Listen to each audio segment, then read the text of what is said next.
जय श्री श्याम दोस्तों।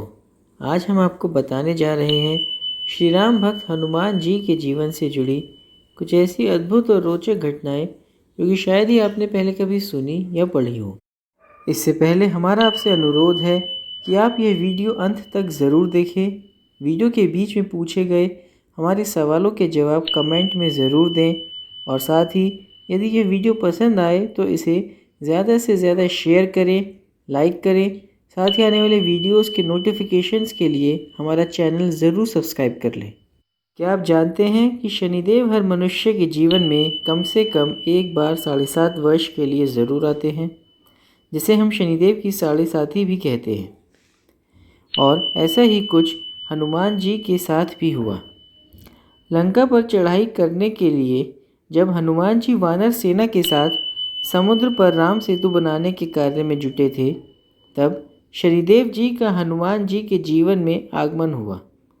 हनुमान जी की इच्छा अनुसार शनिदेव जी उनके सिर पर विराजने का निश्चय करते हैं, जो कि शनिदेव जी के अनुसार भी सबसे उपयुक्त स्थान था। अब शनिदेव जी उनके सिर पर विराजने लगते हैं और हनुमान जी बाकी वानर सेना के साथ सेतु निर्माण कार्य में खुशी खुशी लग जाते हैं। जैसा कि हम सब जानते हैं कि हनुमान जी का कार्य उस दौरान बड़े बड़े पत्थरों और पहाड़ के टुकड़ों को उठाकर समुद्र तक लाना और उस पर पुल बांधना था। शनिदेव जी जो कि उनके सिर पे विराजमान थे, उन पत्थरों और पहाड़ों के टुकड़ों का भार ज़्यादा देर तक सह नहीं पाए और अपनी इच्छा से स्वयं हनुमान जी के सिर से उतर आए और उन्होंने अपने 7.5 से केवल 7.5 मिनट में ही बजरंगबली को मुक्त कर दिया। और इसीलिए दोस्तों ये कहा जाता है कि हनुमान जी की सच्ची भक्ति से मनुष्य अपने जीवन में आए कष्ट और 7.5 का दुष्प्रभाव बहुत हद तक कम कर सकता है। दोस्तों, दूसरी घटना हनुमान जी के जन्म से जुड़ी है। जब महाराज दशरथ ने पुत्र प्राप्ति यज्ञ करवाया और उसके फलस्वरूप उन्हें खीर से भरा एक पात्र मिला, जो कि उन्हें अपनी तीनों रानियों को बराबर हिस्से में देना था, तब महारानी कौशल्या के हिस्से की थोड़ी खीर एक चील अपने मुंह में खीर के पात्र सहित दबाए उड़ गई और उड़ते उड़ते वहां पहुंची जहां देवी अंजना पुत्र प्राप्ति के लिए भगवान शिव की तपस्या कर रही थीं। भगवान शिव की आज्ञा से तब पवनदेव ने वह खीर चील के द्वारा देवी अंजना के हाथ पे रख दी और शिवजी का प्रसाद मानकर देवी अंजना ने वह खीर खा ली, जिससे कि शिवजी के 11वें रुद्र अवतार पवन पुत्र हनुमान जी का जन्म हुआ। तीसरी घटना है हनुमान जी का माता सीता द्वारा दिया गया उपहार लौटाना। जब माता सीता ने एक दिन राम दरबार में प्रसन्न होकर हनुमान जी को एक मोतियों का हार दिया, तो उन्होंने बहुत ही उत्सुकता और भोलेपन के साथ उस हार में कुछ खोजना शुरू कर दिया। जब माता ने उनसे इसका कारण पूछा, पुत्र तुम इसमें क्या खोज रहे हो, क्या तुम्हें हार अच्छा नहीं लगा? दोस्तों, क्या आप बता सकते हैं कि हनुमान जी उन मोतियों में क्या ढूंढ रहे थे? यदि हाँ तो कमेंट में अपना जवाब ज़रूर लिखें। आइए अब आगे बढ़ते हैं। सीता जी की यह बात सुन हनुमान जी बोले, माता यह हार सुंदर कैसे हो सकता है? जिस भी वस्तु या प्राणी में श्री राम और आपका दर्शन ना हो सके, वह हर वस्तु और मनुष्य मेरे लिए धूल समान है, उसका कोई मोल नहीं। सीता जी जो कि श्री राम के प्रति हनुमान जी की सच्ची और अपार भक्ति को पहले ही मानती थीं, यह सुन खुशी और ममता से गदगद हो गईं। पर वहाँ मौजूद कुछ दरबारी जो कि उनकी इस भक्ति की गहराई को नहीं समझते थे, उनकी भक्ति का मजाक बनाने के लिए कहते हैं कि आप माला में क्यों राम सीता को खोजते हैं, जबकि वो तो इस समय राज सिंहासन पर विराजमान हैं। तब हनुमान जी जवाब देते हैं, वैसे तो राम सीता हर स्थान हर वस्तु में हैं, यहाँ तक कि मेरे हृदय में भी। अच्छा, यदि आपके हृदय में हैं तो क्या हमें दर्शन नहीं कराएंगे? हनुमान जी की बात को काटते हुए वे दरबारी बोले और अगले ही पल हनुमान जी ने बिना एक क्षण भी गवाए दोनों हाथों से अपनी छाती चीर दी और सबको अपने हृदय में विराजमान श्री राम सीता के दर्शन करा दिए। यह देख सबने हनुमान जी को प्रणाम किया और उनकी भक्ति का मजाक बनाने वालों का सिर झुक गया। दोस्तों, चौथी घटना है भगवान राम का हनुमान जी को मृत्यु दंड सुनाना।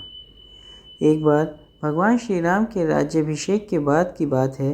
सभा में बड़े बड़े ऋषि मुनि व देश विदेश के राजा उपस्थित थे, जो कि श्री राम को शुभकामनाएं और आशीर्वाद देने अयोध्या पहुँचे थे।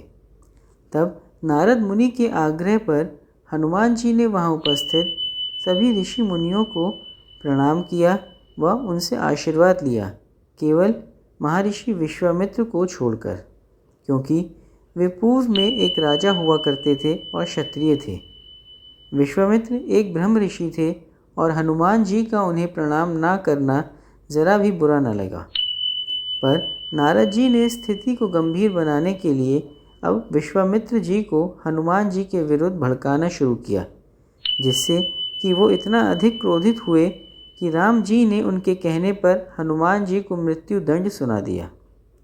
फिर अगले दिन रंगभूमि में श्री राम स्वयं हनुमान जी को मृत्यु दंड देने उतरे, पर उनके धनुष से निकले सभी बाण व्यर्थ हो गए। क्यों? दोस्तों, यदि आप इसका जवाब भी जानते हैं तो हमें नीचे कमेंट में लिखकर ज़रूर बताएं। अब आइए आगे बढ़ते हैं। श्री राम का कोई भी बाण, यहाँ तक कि उनके द्वारा चलाया गया ब्रह्मास्त्र तक हनुमान जी को छूने तक में विफल रहा, क्योंकि हनुमान जी की रक्षा तो स्वयं श्री राम कर रहे थे। जी हाँ दोस्तों, यह घटना इस सत्य को उजागर करती है कि हनुमान जी से बड़ा और सच्चा भक्त ना तो आज तक हुआ और ना ही कभी होगा, जिनकी मात्र श्री राम नाम जप ने स्वयं श्री राम के विरुद्ध युद्ध में उनकी रक्षा की और उन्हें विजयी भी किया। दोस्तों, और अब हम बताने जा रहे हैं आपको आज की पांचवी और आखिरी सत्य घटना कि कैसे श्री राम ने हनुमान जी को यह संसार छोड़ते वक्त चालाकी से खुद से दूर किया। दोस्तों, ये तो हम जानते ही हैं कि भगवान इस धरती पर एक सीमित समय के लिए ही आते हैं और अपना अवतार कार्य पूर्ण होने पर अपने धाम लौट जाते हैं। इसीलिए जब श्री राम का अवतार काल इस धरती पे पूर्ण हो गया, तब उन्होंने हनुमान जी को अपने से दूर करने के लिए अपनी अंगूठी ज़मीन में आई एक दरार में डाल दी और हनुमान जी को उसे ढूंढ कर लाने को कहा। हनुमान जी लघु रूप धारण कर उस छोटी सी दरार में धरती के अंदर ही अंदर निकलते हुए नागलोक तक पहुंचते हैं। पहुंचकर वे सर्पों के राजा से श्री राम की अंगूठी के विषय में पूछते हैं। सर्पराज तब हनुमान जी को एक कक्ष में ले जाते हैं, जिसमें बहुत सी एक ही जैसी अंगूठियां रखी हुई थीं। हनुमान जी यह देख आश्चर्यचकित रह जाते हैं। दोस्तों, इससे पहले हम आगे बढ़ें, क्या आप बता सकते हैं ये सारी अंगूठियाँ कैसी थीं? अगर जवाब देना चाहें तो कमेंट में घटनाक्रम डालकर अपना जवाब लिखें। आइए आगे बढ़ें। हनुमान जी को आश्चर्यचकित देख सर्पराज उनकी शंका दूर करने के लिए उन्हें बताते हैं, हे हनुमान जी, आप हैरान ना हो, आप तो स्वयं शिव जी के रुद्र अवतार हैं और सृष्टि के हर घटनाक्रम और विधि के विधान को भी अच्छे से समझते हैं। फिर भी मैं आपकी जिज्ञासा शांत करने के लिए बताना चाहता हूँ कि यह सारी अंगूठियाँ श्री राम की ही हैं। अपने अवतार काल की अवधि पूर्ण होने पर जब भी श्री राम को अपने धाम वापस लौटना होता है, तो वो हर बार हर काल में अपनी अंगूठी इसी तरह ज़मीन में आई दरार में डालकर नागलोक में छिपा देते हैं, ताकि आप उसे ढूंढने आएँ और उस दौरान यमराज श्री राम से भेंट कर उन्हें उनके धाम लौटने के बारे में याद दिलाएं, क्योंकि आपके रहते हुए यमराज का अयोध्या में प्रवेश पाना मुमकिन नहीं है। दोस्तों, कैसी लगी आपको हमारी यह वीडियो? हमें कमेंट कर ज़रूर बताएं। इस वीडियो में बस इतना ही। जल्द ही मिलेंगे अगली वीडियो में हनुमान जी के जीवन से जुड़ी कुछ और अनोखी और महत्वपूर्ण जानकारी के साथ। इसके लिए नीचे दिए गए बेल आइकन बटन को प्रेस कर हमारा चैनल प्लीज़ सब्सक्राइब कर लें, और यदि ये वीडियो पसंद आई हो तो इसे लाइक करें और ज़्यादा से ज़्यादा शेयर करें। धन्यवाद। जय श्री श्याम।